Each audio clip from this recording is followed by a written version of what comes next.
Сэтгэлийн дархлаа нэвтрүүлэг. Хөгшин залуу хүүхэд томчууд эрэгтэй эмэгтэй ялгаагүй өдөр бүр цаг минут тутамд сэтгэл зүйн мэдрэмж асуудлуудтай тулгарч байдаг.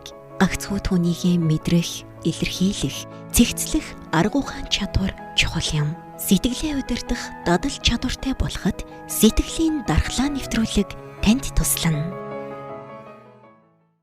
За тэгэхээр сэтгэлийн дархлаа цуврал нэвтрүүлгийн маань бас оны эхний улирлын дугаарын зочноор оролцож байгаад маш их баярлалаа. Танд энэ өдрийн мэндийг хүргэе. За баярлалаа.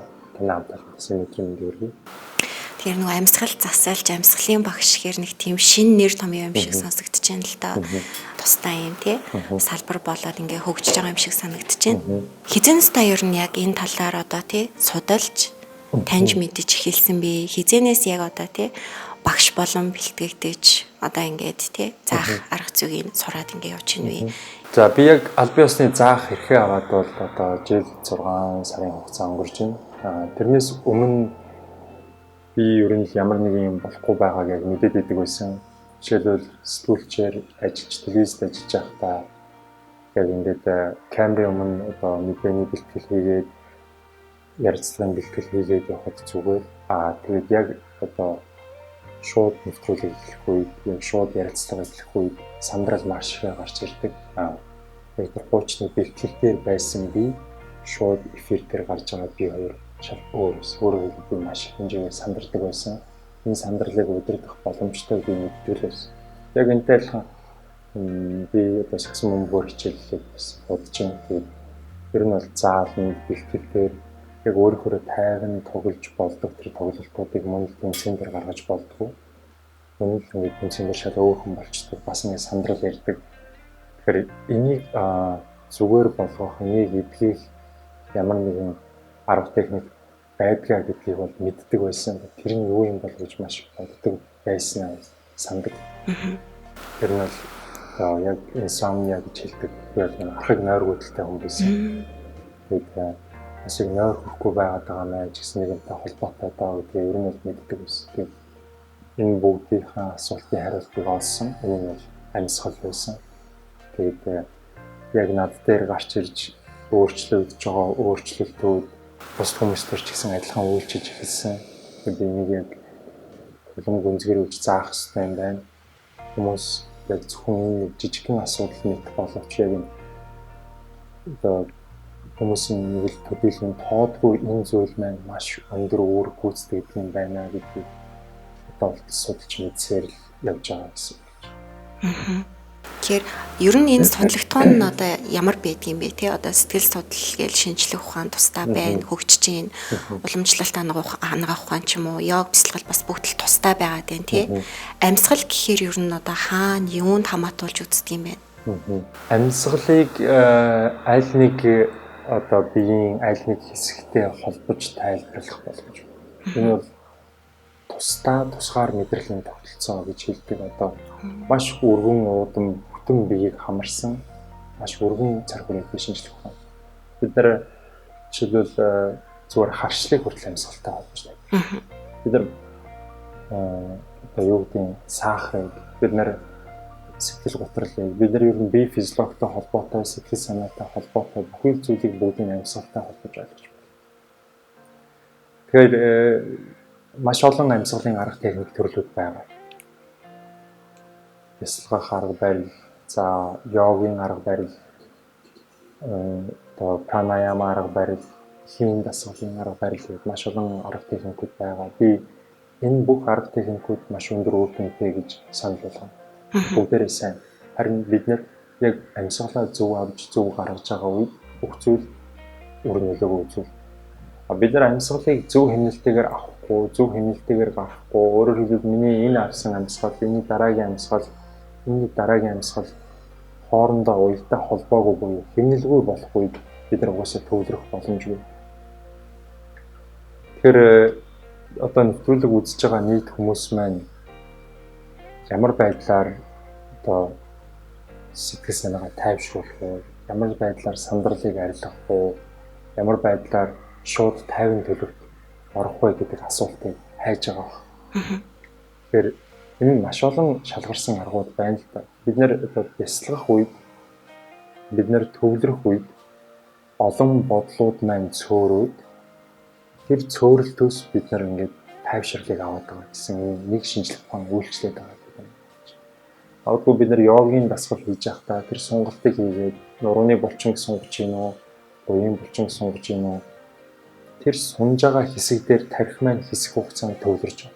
Магадгүй тэр төвлөрж байгаа хугацаа маань 5 секунд ч үж болно 10 секунд эсвэл удаан хугацаанд одоо бэлтгэгдсэн хүмүүс маань минут 2 минут 30 минут хүртэл анхаарлаа нэг зэг дээр барьж сурсан хүмүүс байгаад ном унших тайвширдаг. Тэр кино театрт ороод кино үзэхэд тайвширдаг. Тэр зүйлдээ төвлөрөөд байна. Бид нар унтахад тайвширдаг. Яг үнэ. Бид нар ингээд тодорхой хугацаанд энэ олон бодлууд маань цөөрөх үед бид нар тайвширдаг. Тэгэхээр бид нар өөрснийгөө би хүмүүст өгөх одоо хамгийн ихний бөгөөд, хамгийн энгийн бөгөөд, хамгийн үр дүнтэй арга бол амьсгалаа анзаарах гэж байна. Амьсгалыг анзаарах хэрэгтэй. Би яг амьсгалж гин үү, амьсгалахгүй байна уу гэдгийг анзаарах хэрэгтэй. Би өнөөдөр хэдэн удаа амьсгалаа алдваа гэдгийг анзаарах хэрэгтэй. Би ямар үед амьсгалаа төвччээд байдаг хүн юм бэ гэдгийг өөрийгөө таньж мэдэх хэрэгтэй гэсэн. Би яг уурлахаараа амьсгалаа төвччихсэн юм уу? Би яг сандрахаараа амьсгалаа төвччихсэн юм уу? Би анхаарлаа төвлөрүүлэх гэж хичээхдээ, би хүний яриаг анхааралтай сонсоход хичээхдээ, хүний чухал захиа, мэйл, мессежийг унших гэж хичээхдээ би амьсгалаа төвччээд байна уу? Эсвэл амьсгалж гин үү гэдэг тэр анзааралтаас бидний зөв амьсгал болно гэсэн. Бид нар нэг өдөрт дундаж тоогоор 20,000-аас 25,000 удаа 24 цаг амьсгалж байна. Тэгэхээр яг энэ олон удаагийн амьсгал маань өөрөө яаж явагдаж чинь гэж байгаагаас бидний эрүүл мэнд шууд хамааралтай байдаг. Энэ маань бидний дунд маш өргөн дарахсан юм одоо зуршил гэсэн үгтэй амьсгал төвжээд байгаа юм. Бид нар өөрийн Хомсргүйгээр үлдээд байна. Хомсргүйгээр л үлдээд байгаа. Бид нар өөрсдийн мэдлгүй гүйцэтгээд байгаа гэсэн. Тэгэхээр тэр зуршлыг засснараа бид нар маш олон зүйлийг засах боломжтой. Өөрөөр хэлбэл одоо бүхий шинжлэх ухаанд ерөнхийдөө амьсгалын үндсэн хамгийн зөв хэмнэл бол хүн 1 минутанд 6 удаа амьсгалах юм бол тэр нь зөв амьсгал юм байна гэж байна. Тэр бидний дийлэнх маань 1 минутанд магадгүй 10-аас их амьсгалж байгаа, 14-өөс 15-аас их амьсгалж байгаа. Зарим нь одоо 2 минут, 3 минутын хугацаанд амьсгалаа төвжээд байгаа. Бид нэр өөрсдийн мэдлгүй энэ зуршлын дагуу хийгдэж байгаа учраас маш удаан хугацаанд амьсгалаа төвжиж. Ингээд амьсгалыг төвжих үед хамгийн энгийнээр бидний бие физиологид юу болоод байдаг вэ гэдгийг бид нар маш энгийнээр юу гэж ойлгож болохгүй гэхээр одоо миний хамраас гарч ирж байгаа энэ халуугаар. Энэ халуугаар хаанаас гарч ирж байгаа вэ гэхээр энэ гарч ирж байгаа нөөц төрөгч буюу энэ халуугаар бидний биеийн хүчил төрөгч очсон хэсгүүд буюу бидний биеийн эдүүд, эсүүдээс метаболизмын үүднээс ялгарч гарч ирж байгаа биопродукт буюу энэ нөөц төрөгч тэр ялгарч ирсэн нөөц төрөгчийг биеийн маань цус уушгинд авчираад өгч байгаа. Ингээд уушгинаас дөнгөж саяхан одоо бидний цуснаас бидний эсүүдээс ялгарч гарч ирсэн энэ нөөц төрөгч саяхан уушгинд дунджаар 1 минут 24 секундын өмнө уушгинд ирсэн учраас энэ халуун байна. Ингээс гэж байна. Тэгэхээр бид нар миний бие маань өөрөө хөлийн үзүүрээс толгоон орой хүртэл хүчил төрөгчийг нэхэд байж байгаа ийм ханаагүй төлөвт оршиж байгаа. Би агаарыг авлаа, энэ агаар уушгинд очоод уушгинаас энэ хүчил төрөгчийг цус тарааж байгаа. Дахиад би агаар авлаа, энэ агаар уушгинд очоод уушгинаас дахиад цус хүчил төрөгчийг тараагаад ингээд ингээд бие маань бүх хэсэг хүчил төрөгчийг нэхэж байгаа төлөвт байгаа учраас би зогсолтгүй амьсгалж би амьд байгаа гэсэн. Тэгэхээр би нөгөө амьсгалаа анзаар гэж хэлж байгаа нь ямар учиртай вэ? Бид нар амьсгалаа болцсон байдаг, бид нар амьсгалаа төвчсөн байдаг, зуршлын дагуу ямар нэгэн үйлдэл хийхэд эсвэл хүнтэй удаан хугацаанд уцаар ярих, эсвэл хүнтэй ярилцж явах үед ч юм уу, эсвэл хүний яриаг одоо өөрийнхөө хариулах ээлжийг хүлээгээд сонсож явах үед ч юм уу бид маш олон нөхцөл байдал. Хүн болгоно янз бүр. Хүн болгоно янз бүрээр амьсгалаа төвчж. Зарим нь машин хурдтай явж байхад амьсгалаа төвчж идэг бол дийлэнх эмэгтэйчүүд нүүрээ бодож байхдаа амьсгалаа төвчсөн байдаг гэдэг ч юм уу. Тэгэхээр нөгөө эндээс гарч ирэх нүүрс төрөгч маань гарч ирэхэ болсон, хүчил төрөгч маань орхоо болсон.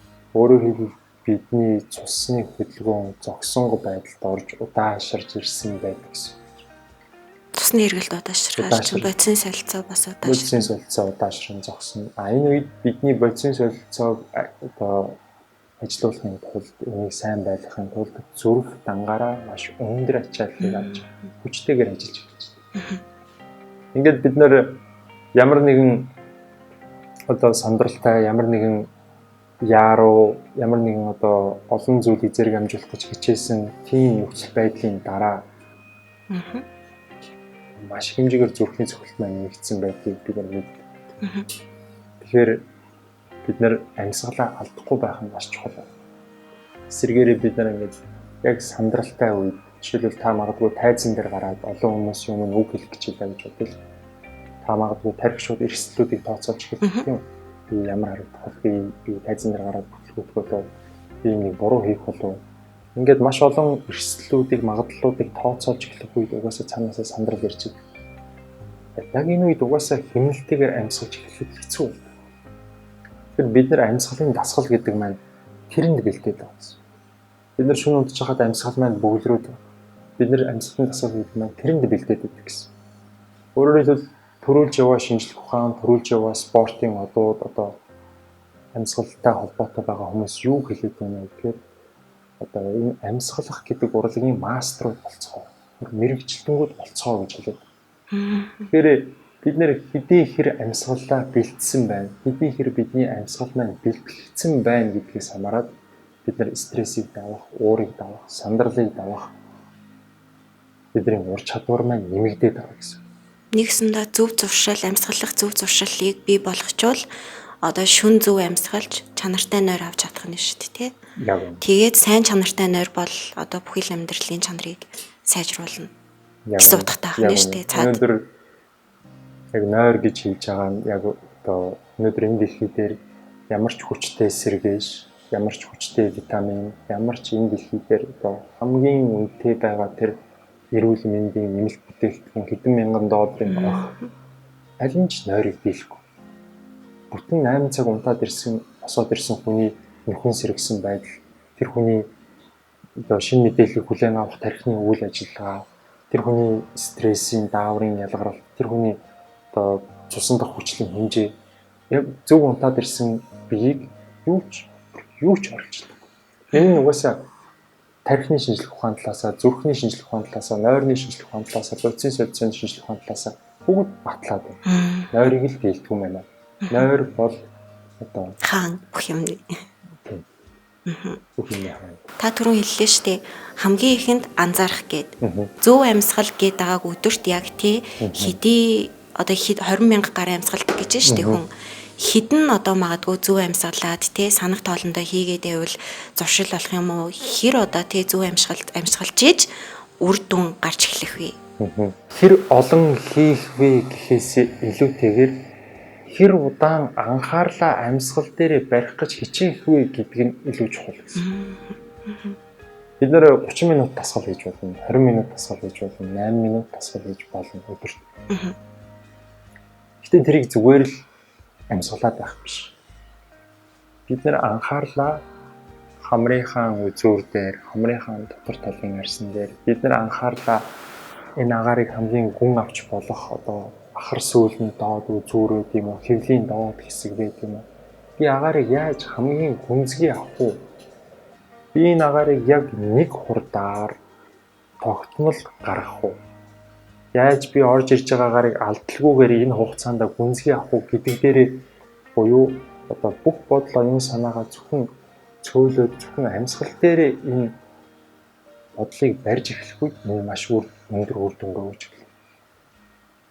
Жишээлбэл одоо хинду шашны пранаяма амьсгал гэж байна. Нэгдэлэхэд одоо хамгийн эртний үйлсэн амьсгалын арга техник пранаяма. Бид нар ч гэсэн анхаарлыг л барих гэдэг. Гавж нэм самбуугаан одоо Оксфордын бясалгалыг хийж үзээгүй бол гавж нэм самбуугаа ч гэсэн анхаарлаа барих тухай байдаг.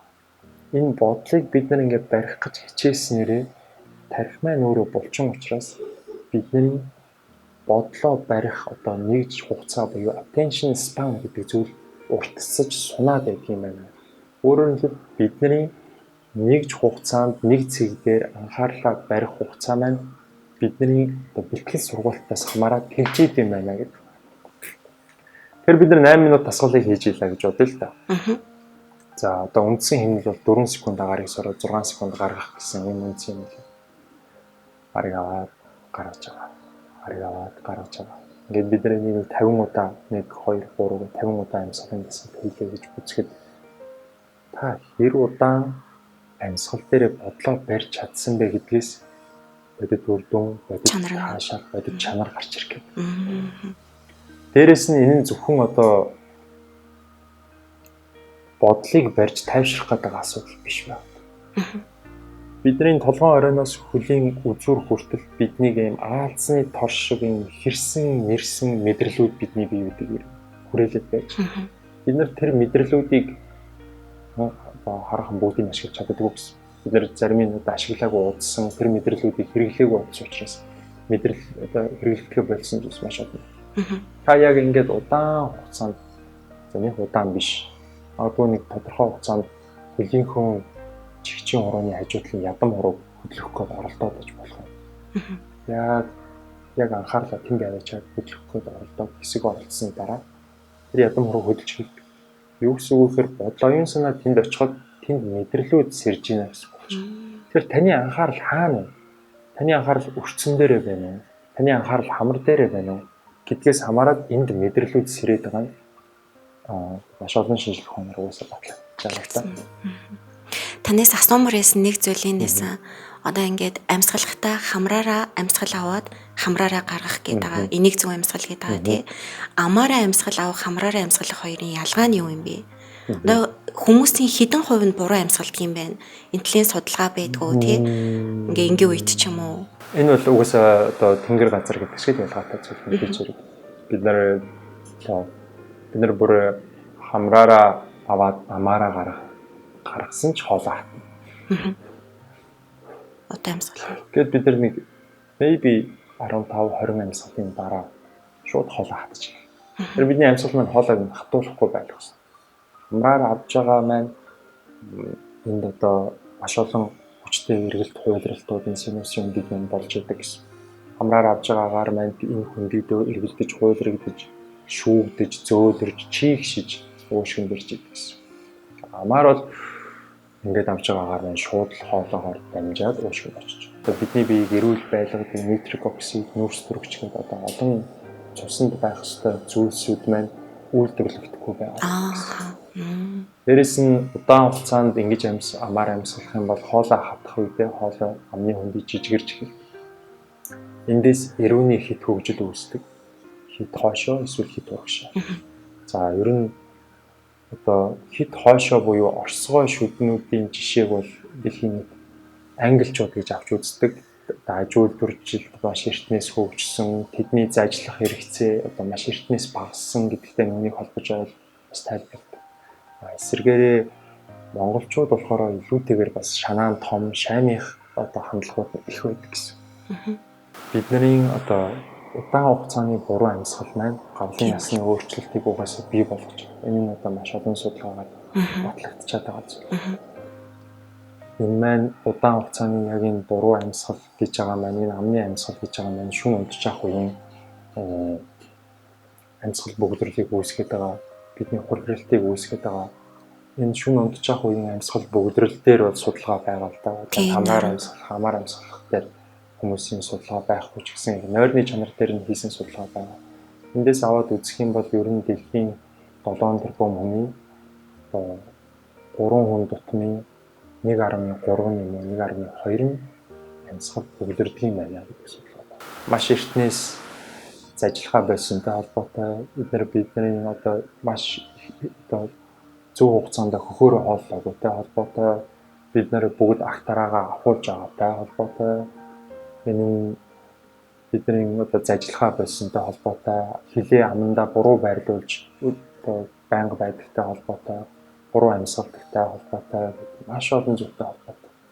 Ямар ч байсан одоо жишээлбэл бүр одоо бидний биорийн стандарт буюу одоо гоо зүүн хэмжүүр маань хүртэл өөрөө энэ жижигхэн шанаа одоо энэ илүүтэй байдлыг одоо эргэлхийлж байгаа бол Энэ нь эсэргээрээ бид нар хэлний байгаа байрлалыг улам л шахаад байгаа гэсэн.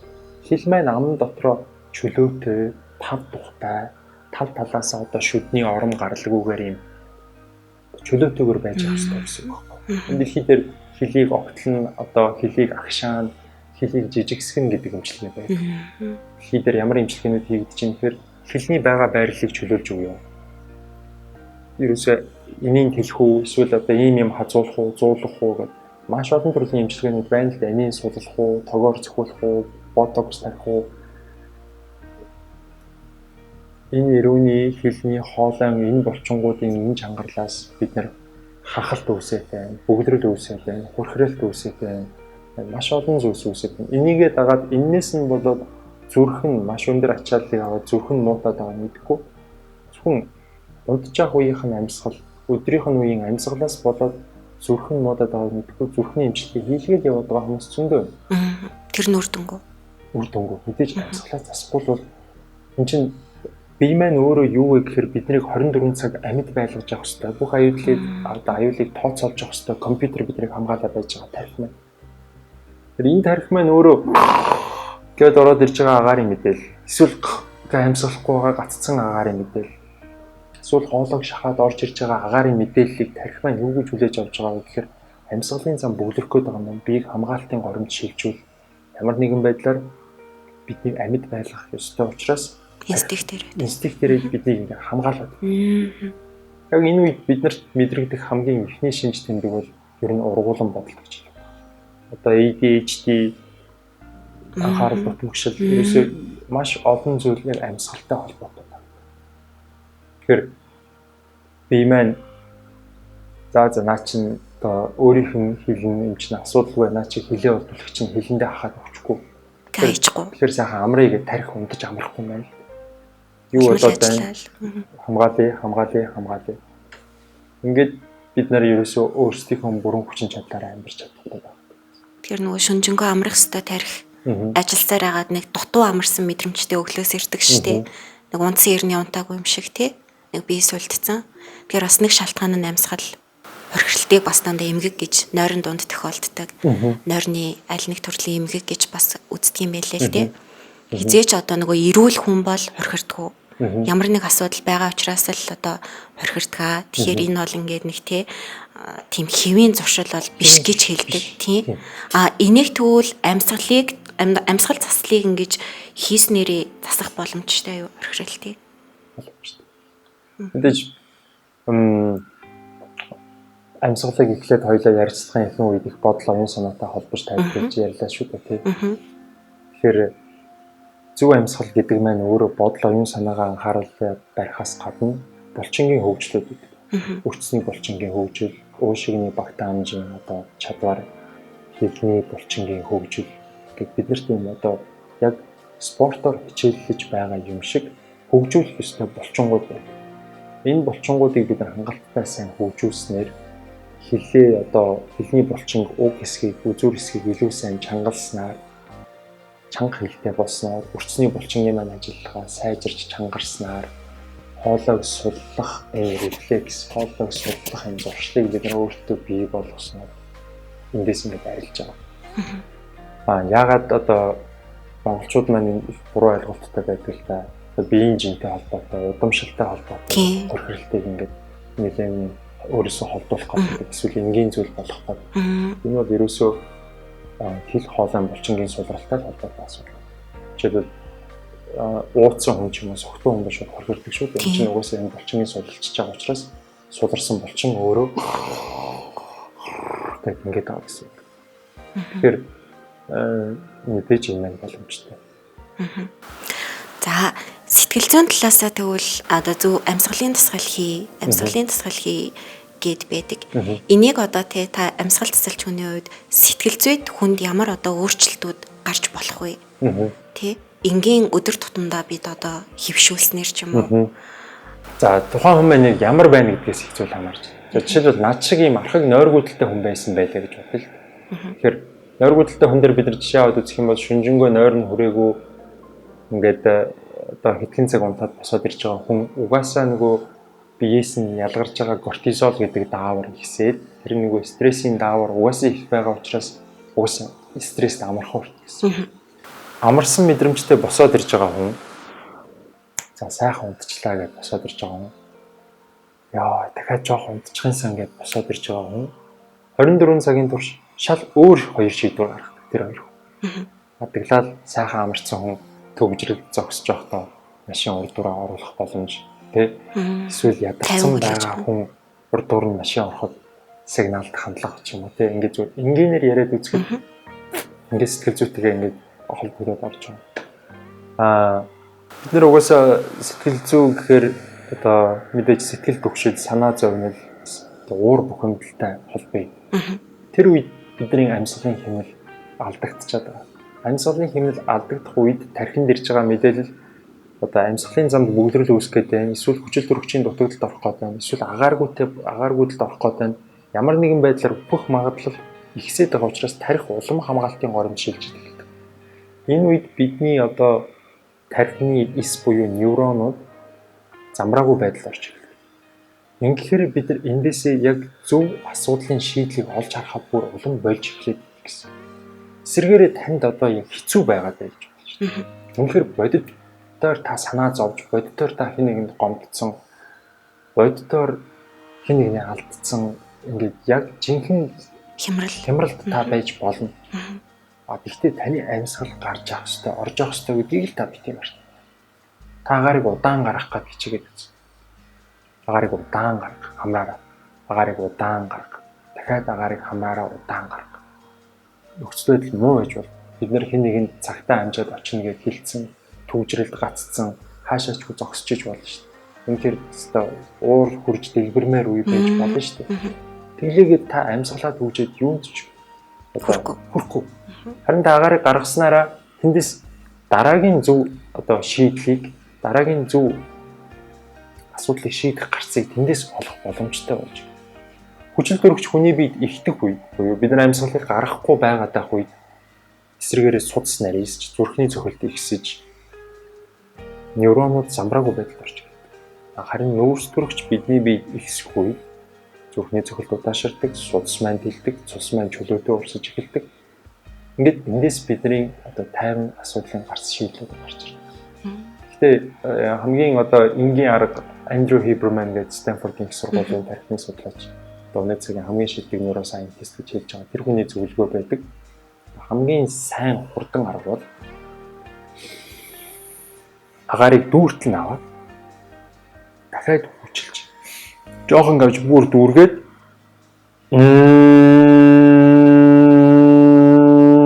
омавэтахаар дууслан гаргаад үзсэн. Нэг удаа. Энэ стрессийг одоо хамгийн хурдан богино хугацаанд арилгах үр дүнгээ аргаа гэж хэлсэн байна. Гэхдээ мэдээж нэг удаагийн энэ арга маань бидэрт байнга туслахгүй. Нэг удаагийн хурхиралт бол аюулгүй. Бид нар нэг удаа хурхирж байна гэж байгаа бол бид нар давтамжтайгаар хурхирж байгаа гэсэн үг. Нэг удаагийн амны амьсгал бид нар тийм одоо ямар нэгэн муу нөлөө үзүүлэхгүй. Бид нар нэг удаа амаараа амьсгалж байгаа бол давтамжтайгаар амаараа амьсгалж байгаа гэсэн үг. Нэг удаагийн хамрын амьсгал маань биднэрт бас шууд тийм эдгэрэл шууд эмчлэхээ болохгүй. Бид нар тогтмол энийг хийж бид нар үр дүн авах гэсэн. Тэгэхээр та яг энэ зуршлыг засснараа тодорхой хугацаанд өөрчлөлтийг авах боломжтой. Хүн өдөрт 20-25 мянган удаа амьсгалж байна гэж хэлж байна. Бид нар ядаж 1000 амьсгал, ядаж 2000 амьсгал. Тогтмол энэ амьсгалын тоог тодорхой хэмжээнд баг багаар ч гэсэн зөв болгоод байхад хангалттай. Өдөрт 20 минутаар та яг үнэмчээр энэ дасгалыг яг тасралтгүй 20 минутаар дахиад анхаарлаа төвлөрүүлээд хийхэд бид нар нэг 10-аас 2-7 хоногийн хугацаанд 10-аас 14 хоногийн хугацаанд бид нарт бодит өөрчлөлт мэдрэгдэнэ. Би арай бага ууралдаг болсон юм уу? Би арай дээр унтдаг болсон юм уу? Би арай л нэг ийм юмд шууд ууралдаг эсвэл би ийм юмд шууд санаа зовдөг байсан. Би нэг асуудлыг арай өөрөөр хараад байдаг болоод байна гэдэг бодит мэдрэгдэхүйц өөрчлөлт гарч ирлээ. Та бас нөгөө бодол зохистой талаар ярьж байсан. Одоо амьсгал төвлөрөхөд бодол зохисдог гэд тийм. Тэгээ хүн нөгөө ингээд хит бодолтой автахаараа тэр бодлоосоо салж чадахгүй улам ингээд нөгөө депрэл тий улам ингээд нөгөө буруу тишээ сөрөг тал руугаа хандах гад байдаг гээд. Тэгэхээр бодлыг зөксөх бас нэг арга амьсгал. Амьсгал. Яг Бутейкогийн үндсэн одоо өөрийнх нь дасгал бол амьсгал төгжих дасгал. Агаарыг аваад цагаад бүгдийг гаргаад биеийг хов хоосон болгож аваад амьсгал төгждөг. Ингээд нэг 5 секунд, магадгүй 6-7 секунд болоод цагаад агаарыг авч эхэлж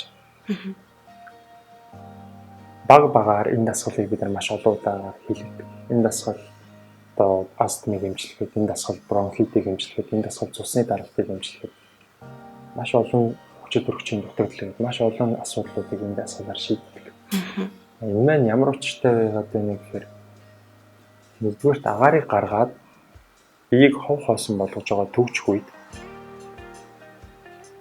бид нар ямар нэгэн зүйл бодох боломжгүй болж байна.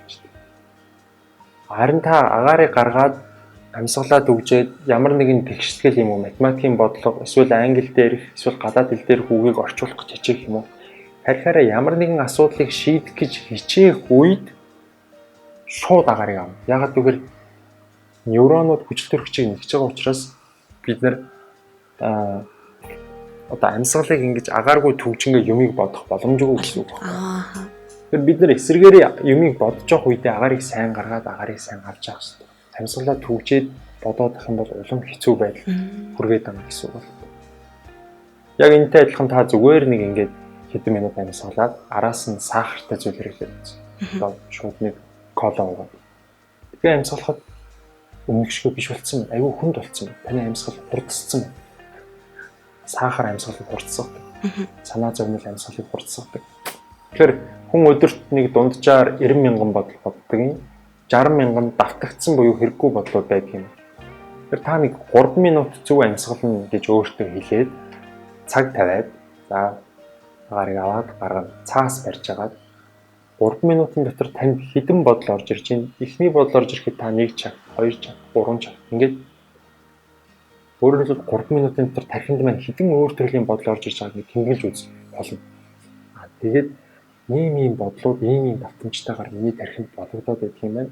Эднийг ингэж засъя гэд дараагийн 3 минутын дасгал дээрээ анхаарлаа мэдээж амьсгал дээрээ барих гэж хийж байгаа. Тэгтээ дахиад бодлоо орж ирэх үед бид тэмдэглэх хэрэгтэй.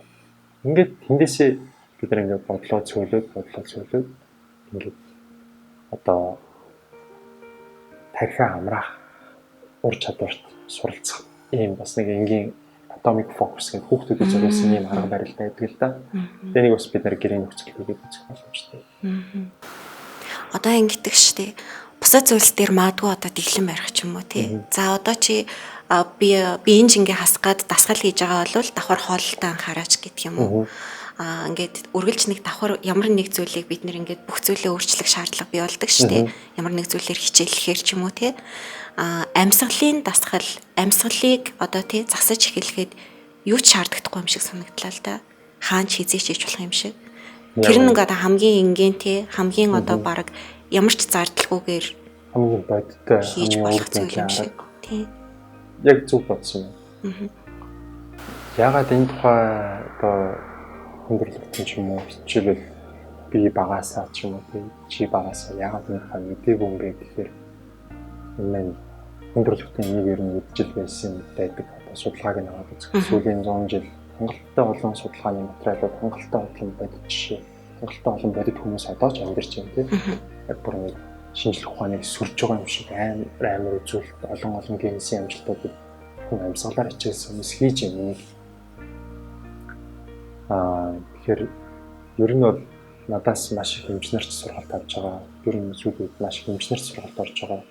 Тэр энэ маань угаасаа өөрөө одоо дэлхийн медикал салбарын дангаахын шинжлэх ухаан өөрөө бид нарыг амьсгалыг угаасаа орхигдуулсан юм шиг. Жишээлбэл ангаахад 5 жил 6 жил сурж байгаа оюутнууд яг зөв амьсгалын тухай ойлголт маш бага. Одоо тэр Джеймс Нестер гэдэг Америкт амьдарч байгаа амьсгал намыг бичсэн тэр сэтгүүлч ч гэсэн хэлж байгаа. Дэлхийн нийт одоо хүнсний нэмэлт бүтээгдэхүүн болон эмийн борлуулалтын дээр тулгуурлаж амьдарч байна гэдгийг хэлээд. Зөв амьсгалах үед угаасаа судас тэлэгддэг юм байна. Бид нар даралтны муух шаардлагагүй байдаг юм байна гэдгийг өндөрлөгтөн мэдж байгаа. Тэгэхээр энийг борлуулахыг л хүсэж байгаа гэсэн. Би бол санд нэгддэг Джеймс Нестерийн хэлсэн тийм. Жишээлбэл Америкт 3 хүн дутмын нэг нь одоо хит тархалттай юм уу сахартай гэдэг тоо байна. Америкууд одоо ADHD буюу анхаарал дутмагчлалтай гэж онцлогдсон хүүхдэд нэг наснаас нь анхаарал төвлөрүүлэх юм хэрэглүүлээд хэлж байна. Өөрөөр хэлбэл дэлхий дээр хамгийн өндөр эмний хамааралтай ард түмэн бол Америкууд болчлоо. Тэр нь бол Америкуудынхаа Сиречи гэж бичсэн ном байгаа байхгүй тэр ном. Бид нар ингээд одоо ирүү болох боломжтой байж тээ. Тэгээд би түүнээс одоо авшруулан гүнзгийрүүлэн амьсгалыг судалж сураад ингээд яваа. Сүүлийн 1 жилийн хугацаанд ч гэсэн маш олон эмчнэрт сургалт орсныхаа дараа энэ маань одоо хэн нэгний буруу биш угаасаа мэддгүй маань угаасаа заадгүй юм байна гэдгийг олж үзсэн гэсэн. Та нөгөө ярьцлагыг хэлсэн шүү дээ. Бид нэр ингээд нөгөө амьсгалаа болцсон гээд нөгөө амьсгалаа болоод ирэхээр хэвийн бас өөрчлөлтүүд, эмгэгүүд, сэтгэл зүйн асуудлууд, дэлхийн нийтээр ингээд маш олон зүйлс нэрвэгдэж эхэлж шүү дээ. Эрүүл мэнд талаасаа бараг нөгөө улаан гэрэл асах үед бид нар чинь амьсгалах систем байна гэдгээ бараг одоо эргээд ойлгож байна да. Тэ? Тэгэхээр энэ цаашид юу нь яаж одоо хөгжөөсэй, ямар болоосэй гэж хүсдэг юм. Манай улсад бол нэг тийм шинэ ойлголт юм шиг надад санагдсан л та. Яг тусад нь авч үзээд тий хүмүүст ингээ хилээд заагаад техникийг ингээ хийгээ явж байгаа нь. За Англид яг 10 жилийн хөтөлбөрт нь оруулаад эхэлж байгаа байлээ. Амьсгалын хичээлүүд. Тэгэхээр энэ маань угаасаа бидний заавал суралцах ёстой ур чадвар байгаа учраас жишээлбэл миний хувьд юу хүсэж байгаа вэ гэхээр би бүх монголчуудыг амьсгалагч болоосоо гэж байна. Бид нэр уужим амьсгалтай гэж ярьдаг шүү. Бид нэг амьсгалын дасгалаар хичээлсний дараа уужим гэдэг чинь энэ юм байна гэдэг үгний ойлголтыг яг ойлгоод байна. Агаарыг хэдэн секунд сурсан ч цаана дахиад агаар орох орон зай байж. Агаарыг хэдэн секунд гаргасан ч цаана дахиад гаргах орон зай байж идэг. Өөрөөр хэлбэл одоо маш чөлөөтэй том орон зайгаар амьсгалж байгаа гэсэн үг. Энэ бол бидний одоо өнөөдрийн хандлага, бидний бие биеийн рүүгээ одоо амархан ууралдаг харилцаа, бидний бие биеийн рүүгээ одоо үйл хөдлөлттэй, стресстэй харилцдаг энэ харилцааг амьсгал засч чадна гэж. Ирүүлжүүлэхэд маш чухал үүрэгтэй. Дээрээс нь жишээлбэл хорт зуршлаас салж чадахгүй байгаа тархин дотор одоо маш хүчтэй тулаан файтуудыг хийж байгаа донтогч нар байлаа гэж бодъё л. Тэдэрт ч гэсэн одоо хамгийн сайн арга нь амьсгал. Дээрээс нь бид нар маш их тархалттай байгаа ард түмэн байна. Өнөөдөр биеийн жинг ходоод биш уушиг зохицуулж. Өнөөдөр та 4.5 кг жинг хаяхад 3.8 кг одоо амьсгалаар агааруулж биеэс гарч явлаа гэсэн тоо байж. Тэгэхээр бидний биеийн жинг уушиг маань зохицуулж. Та хэд тархалттай байгаад ямар ч хоолны дэглэм бариад одоо ямар ч фитнесээр хичээлээд хурцгүй байгаад бол та амьсгалаад засаад үзэх. Та шөнийн турш 8 цагийн турш унтахдаа зөв амьсгалаад унтахад та ямар хэмжээний өөхийг шатна гэж бодож байна. Энийг бид нар сайжруулах хэрэгтэй. Тэгэхээр би одоо бүр олон баталгаануудыг хийнэ гэж бодож байгаа. Бүр олон бүтээгдэхүүнээс гадна дэлхийд байгаа амьсгалын аргатай хэмжээхэнтэй уулзаж баримтат кинонуудыг хийнэ гэж бодож байгаа. Яг зарим цэцэрлэгийн ангиуд, зарим 10 жилийн ангиуд багш нар ингээл сургууль дээр энийг хэрэгжүүлж эхлэх гэж явж байна. Энийг би хүүхэд болгонд заагаасаа гэж хүсдэг. Тэгээд хүүхдүүд яг амьсгалын дасгал хийгээд энийг зөв хийх гэж хичээгээд тэгээд том болж байгаа зөв амьсгалаад сурж байгаа том болж байгаа хүүхдүүд ч гэсэн олон болоосоо гэж хүсдэг. Тэгэхээр та төгсгөлт нь ер нь тий амьсгал гэдгийг та өөрөө одоо ямар үнцэнтэй гэж мэдэрсэн бэ? Нойргууд бол ер нь бол аюу амар. Одоо хүн орон дотор ороод яг одоо бодлон зогсохгүйгээр одоо унтах гэж хичээх тэр дарчлал бол одоо маш өндөр. Би энээсээ салж чадсан эсрэгээрээ унтах шийдвэр гаргаад орондоо орж хэвтээд өглөө одоо амарсан мэдрэмжтэй сэрэг тэр аз жаргалыг би олон хүн мэдрээсэй гэж хүсэж байгаа. Яагаад гэвэл одоо тэр асуудлаасаа болоод бүрэн хүчин чадлаараа байж чадахгүй байгаа. Бүрэн маш шинийг сэтгэх ёстой тэр хүн сэтгэж чадахгүй байгааг би яг мэдж байгаа. Бас бидний дийлэнх нэг тийм асуудал байна. Тэгэхээр амьсгалын дасгалыг хийхдээ бодлоо барих гэж хичээх юм. Бодлоо барих гэж хичээх юм. Биднийг нойргуудлаас аврах маш хүчтэй дасгал бол. Нойргуудл гэдэг маань юу юм бэ? Ингээд зогсохгүй бодлууд маань үргэлжлээд байгаа. Та магадгүй өнгөрсөний тухай, та магадгүй ирээдүйн тухай, яг одоо байхгүй байгаа зүйлийн тухай. Гэхдээ яг тэр зүйлийн тухай биш. Тэр зүйл тэрнээс урган гарсан зүйлс буюу ингээд юм хөвөрсөн бодлуудын юм удаан үргэлжлэл та байгаад байгаа гэсэн. Тэр энийг ингээд бариад яг ингээд чигээд энэ дасгалыг хийгээд тэгээд илүү сайн нойртой болоод өглөөс эрэхтэй бид нарт шал өөрөөр харагдаж эхэлнэ. Тэгээд яг өөрөө яг тэндээс тэнд нөгөө одоо маш хүчтэйгээр зовж исэн хүн болохоор маш олон хүмүүсийг нойрны бити угаасаа гэж боддог хүн болохоор эсвэл одоо нойргуудлаасаа болоод маш их хүмүүс би юм хэрэгжилж байгаа мэдж байгаа учраас энэ аргыг хэрэгжилж нойргуудлаасаа салж нойроо улам илүү сайн болгосоо гэж хүсэж байна. За маш их баярлалаа. Тэгээд манай сэтгэлийн дархлаа ярилцлагын нэвтрүүлэг энэ хүрээд өндөрлөж байна. Одоо амьсгал гэж юу юм бэ? Зөв амьсгалах гэж юу юм бэ? Зөв амьсгалснаар хүний одоо амьдралд эрүүл мэндэд ямар өөрчлөлт үр дүн бий болох талаар бас нэвтрүүлгийн богинохон хугацаанд үн цэнтэй мэдээлэл өгсөн танд баярлалаа. Амжилт хүсье. За баярлалаа. Танай хамт олонд ч гэсэн энэ эрүүл мэндийн түгээн дэлгэрүүл энэ ажилд нь амжилт хүсье. Үргэлжлүүлэн олон хүмүүст хүрсэн сайн сайхан зүйлсийг олон хийгээрэй. Баярлалаа.